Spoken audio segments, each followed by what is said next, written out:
एक मोठी बातमी आहे. माझ्याकडे हरिण आणि बिबट्याची पिल्लं होती, पण वनमंत्री झाल्यावर मला ते सोडून द्यावं लागलं, अशी जाहीर कबुलीच वनमंत्री गणेश नाईक यांनी दिली आहे. वन्य प्राणी पाळणं हा कायद्यानं गुन्हा आहे, त्यामुळे वनमंत्री झाल्यावर आपल्यावर बंधनं आल्याचं गणेश नाईक यांनी अप्रत्यक्षपणे कबूल केलंय.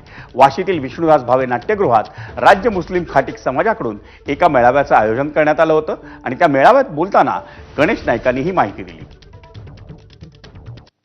चांद कुरैशी हजारा जी मेरे लिए हरिन का बच्चा लेके मैंने संभाला था उसको।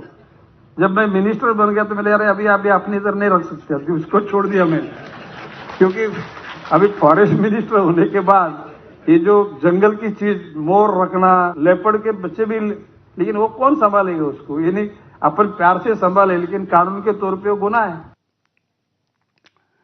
वळूयात पुढच्या बातमीकडे. मुंबईतल्या मेट्रो 3 म्हणजे भुयारी मेट्रो मार्ग